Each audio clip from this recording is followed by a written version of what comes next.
At this university, we're called to be servant leaders. So tonight I want to talk about 3 enemies of us being the best servant leaders we can be. To start with, I have to take you back just a couple of years. In 1984, I had been promoted to be a vice president of a dental laboratory. Then I worked on one side of the house, the other side I wasn't that familiar with. And as I was promoted, the owner, Frank, said, "Now, Mark, the ceramics department, I know you don't know them that well, but you got to watch out for Carolyn." "Oh, what do you mean?" "Well, she's really moody. She seems to want to argue almost every day about technical things. And she's really good. We can't afford to lose her."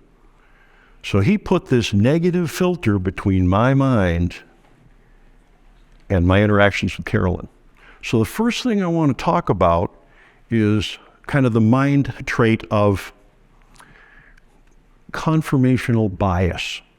And what this means in simple language is our brain tends to pay attention to and accept information that lines up with the ideas we have and tends to disregard other information. And the funny thing is, it doesn't really matter how that idea was planted. Once it's in the head, the brain naturally does this. It makes our decision-making easier. But in this situation, how do you suppose I started to react working with Carolyn? Because she was kind of difficult. We had people from 6 different countries. I got along with them well. We were very effective. And for her, I would literally be walking into that department and my mind would be going, "Oh, here we go again. Here we go again." And yes, Frank was right. She was difficult. She was frustrating. And then a friend of mine who was mentoring me in sales, because frankly, I got promoted because I spoke the best English. I wasn't afraid of selling to dentists, and I was a degree and certified technician. Well, this guy coaching me says, after about the 5th time I've complained, "Have you ever thought of getting some leadership training, Mark?" "Oh, okay." So 4 weeks into that leadership program, I'd learned some things about being genuinely curious, really trying to figure out the person rather than just "I'm in charge and you should obey," which is very immature. Leadership doesn't work like that at all, as you well know. And it was magic.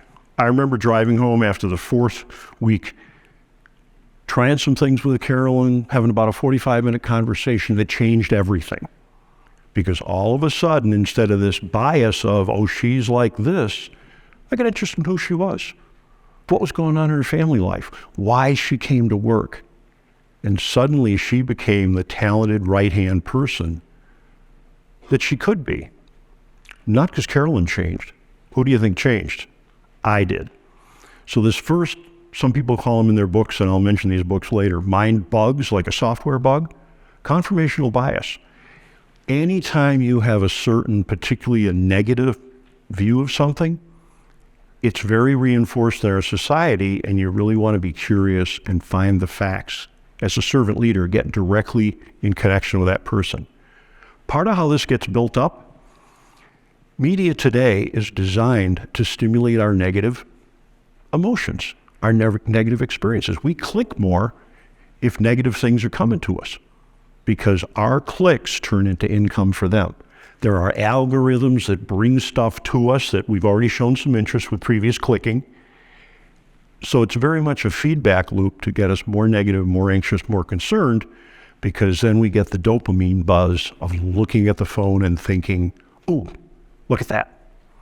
And so anytime you see that pattern of negative things, you want to do your homework and find out what's really going on with that idea, that person, that group, to be better informed and better able to lead. If we're not doing that, if we're not looking to get genuinely interested in other people with differing points of view, we can miss some really valuable stuff. So for example, last summer, one of my students here was a civil engineering intern. And like we teach, he went out and networked in the organization he was interning in. And so they come to building the end of one of these roundabouts. We've all seen them. There's one just down the road here at Sturdy. The senior manager of the project goes, "Well, we got to go back to the office, get all the lasers and things and the chains and measure all this area that's going to get sodded."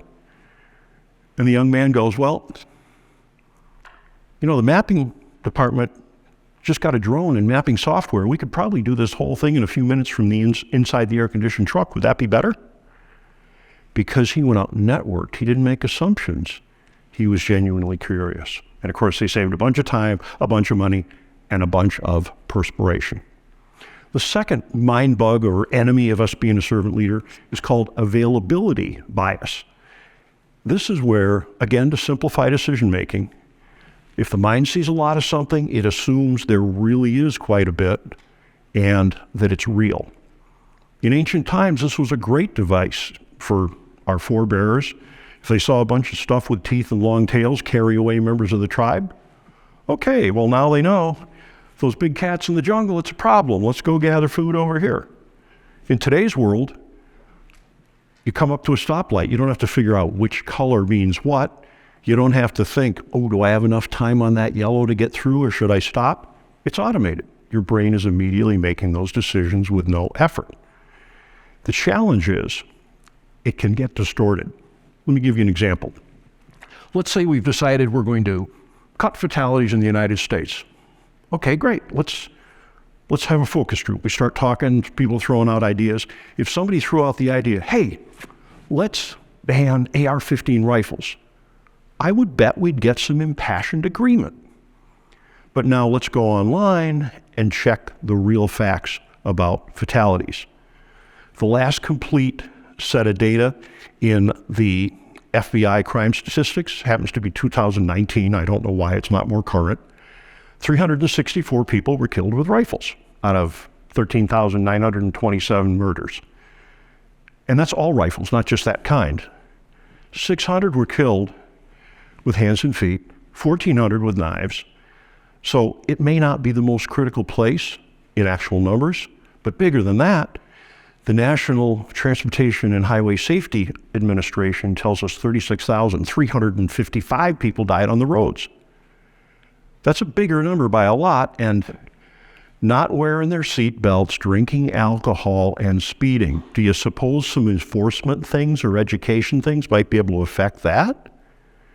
Bigger yet, the CDC. 100,306 people died in their last calendar year from drug overdoses. And we all know there's some mental health issues and a number of other things there we might be able to address. So by getting the facts, we suddenly find a lot more avenues to make a bigger difference. So now as servant leaders, we've got to always challenge our assumptions and get the facts, get to root causes so that our time, our energy, our team's energy can do the most good.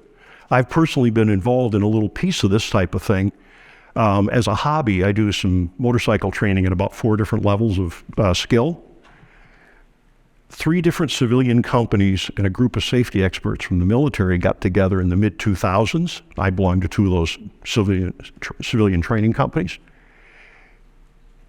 Our young men and women coming back from Afghanistan and Iraq were dying literally at one point at a higher rate on their motorcycles in the United States than in both theaters of combat.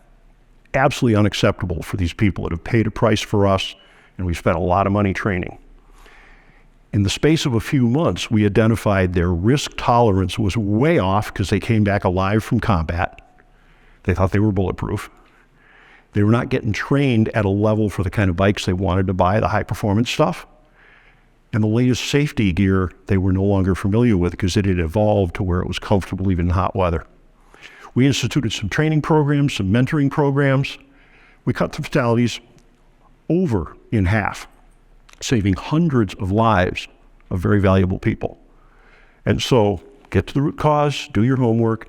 So if you see continuous news cycle stuff on a particular thing that's negative and has similar talking points, again, check your assumptions. See what's really going on, and you may find more useful ways to lead your team to make a difference in the world. Because especially in college, I bet if I ask how many of you want to go out and make a difference in the world, I'll get all the hands. It's part of why you're at a phenomenal university. Now, the third mind bug is just distractions. How many of you have ever been you're good. The phone's shut down, but it still can vibrate. It's in your pocket. You're having a conversation about your future. It's important. It matters. You're eye to eye with somebody. And then all of a sudden, you get the dopamine buzz, and suddenly you're like, oh, what's that message? And the funny part is, when your brain comes back to the conversation, you've now either got to be humble and ask, okay, what'd you say? I got distracted. Or worse, more dangerous, assume you know what they said and go forward on that. And so that ability to shut these things off when we're doing something critical are important. You've probably heard the phrase being in the zone, being present in the moment, being focused, whether it's sports, academia, research, or business, is the most critical element in being not just accurate and effective, but productive. Before phones even existed, removing visual distractions and focusing on one thing was proven to be tripling the amount of productivity. There's studies today that indicate it could well be 6 or 7 times more productive to just take that vacation, remove the distractions, and focus. So, as I wrap up, 2 different books that I think you'll find interesting. One's a quick and easy read, about this thick. Sean Acor's book, The Happiness Advantage. A bunch of good hacks on how in a connected world we can control our media distractions to be more focused, have a better attitude, and be more productive. And then on these mind bugs, the different biases, a book by Daniel Kahneman, Thinking Fast and Slow. It's a little more work, but it's very easily written to understand how our brains work and manage them better, so we can be productive and be engaged in those actions and conversations as a leader that builds our future and those around us. So in summary, be genuinely interested in people where their point of view is different than yours, because that's where synergy and even innovation can be built. Check your assumptions. The media is working to turn your attention into dollars, and you've got to check assumptions to find out what's really going on and get to the heart of things. And then finally, control the distractions.